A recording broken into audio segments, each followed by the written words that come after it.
Feeling clear, feeling dull. Questioner. It's odd how things can seem so utterly clear one day, and then that feeling seems to be replaced with denseness. John. It is natural for a period of back and forth. Then you just settle down into the understanding. There may be a few things floating around that you might need to clarify. That is why I said in one of my articles that vestigial doubts are bound to arise. This is why talking to someone who has a solid understanding of this is good, if you have the opportunity. It tends to speed the process up. At least that is my view of it. I think that I woke up yesterday with a kind of grasping, thinking that I had to keep that same meditation going. It is like I objectified the previous experience and turned it into something to hold on to. Again, that is pretty natural. I wouldn't worry too much about it. Just notice it. Also notice that the awareness actually doesn't waver at all. The mind tries to describe the experience in words or thoughts. Then we tend to start looking in the mind for some kind of confirmation. Just realize you don't have to do this. It is the old habit of the mind trying to gauge things. The interesting thing is that even while you are doing this and seemingly losing it, nothing has really changed. This is all just a play of thoughts dancing around in front of you and does not really touch you.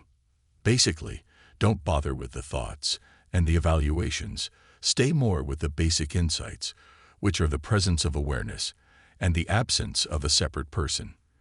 These two insights will completely undercut the tendency to look in the mind for an answer. At some point, you just notice that it is not necessary to look at the mind or really be that concerned about what is arising in thought. Once the energy stops going into thought, it doesn't give that much trouble. This morning I started from scratch, so to speak. First, I permitted all thoughts to appear without resisting them. There truly is no thought that lies outside of consciousness, so why attempt to control the mind? This sounds like a clear approach. It is all one substance, just appearances arising and setting in awareness. It is all the same stuff. So what are you going to grasp or resist ultimately? This evening I slipped effortlessly back into the previous meditation of looking for the ego. All else was irrelevant. In our group discussion, people were talking about their insights and delusions. Very interesting to hear, because I could see that what they were saying was perfect and wonderful, but at the same time totally false, because they all contained the notion of a real self and a false self. It was almost as if they are both real, and there's a subtle battle going on between the two. You are seeing that the dualism, the resistance, is based on false premises. Once you see that, the game is up, and you just can't believe it anymore. The old habits may come up for a while, but they eventually settle down because there is no feeding them. At some point further along, you don't really even care if they come up, because in the final analysis thoughts never really touch you and are more like shadows. To me, that is the ultimate freedom from the mind. When you don't care anymore what comes up, you stop fighting it, manipulating it, or even watching it. Basically, you are not fascinated by it anymore.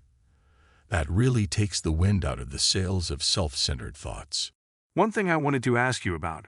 I notice that the sense of presence tends to vanish when I go to sleep at night. Sometimes it carries through, but usually I wake up in a fairly dull mental state. I wonder if I'm grabbing onto some concept just before going to sleep the night before. Can you shed any light on this? Fundamentally, presence never vanishes. It is key to grasp this. A sense of dullness does tend to arise from following thoughts and getting wrapped up in the story of the mind. You would have to say if or when that is happening for you, which you can do by looking at your experience. You can watch your own experience upon getting up and see if you tend to get back into some unexamined beliefs or assumptions. That is, whether or not the old world gets reconstructed shortly after waking up. This is how my experience used to be. I would usually wake up clear, but then slowly start thinking about my day, my issues, and so on. Then the dull gray cloud would come in.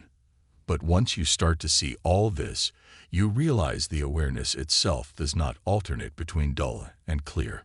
However, I still sense a tendency on your part to be looking at the mind and the status of what is going on mentally as a subtle gauge of where you are spiritually. The mind goes up and down, in and out. If you build your foundation on that, it is shaky. See if you can start to notice. Instead, your real nature as that ever-present awareness. That is brilliant and clear and always with you. Begin to notice that more and more. Notice how the thoughts only exist, only appear because you are there to perceive them. You are prior to thought. So what is more important, your being or short-lived, passing thoughts? As the nearness and clearness of awareness becomes more noticed, the issues and problems with thoughts get reduced considerably. You do not really have to do anything to make this happen. You do not have to work with the mind. The wayward mind and self-centered thoughts are a product of not being clear on what is real. As you get in touch with what is real in you, this removes the ignorance. The root of the ignorant thoughts is cut off and exposed. I don't really analyze my dream states. Basically, I just sleep and don't philosophize too much about it. You exist before sleep and after, so you must have existed during sleep too. The mind is not fully present, and the relative subject may have subsided, but as soon as thoughts or dreams appear, that presence of awareness is right there illuminating it all. Whether thoughts appear or not, you still exist.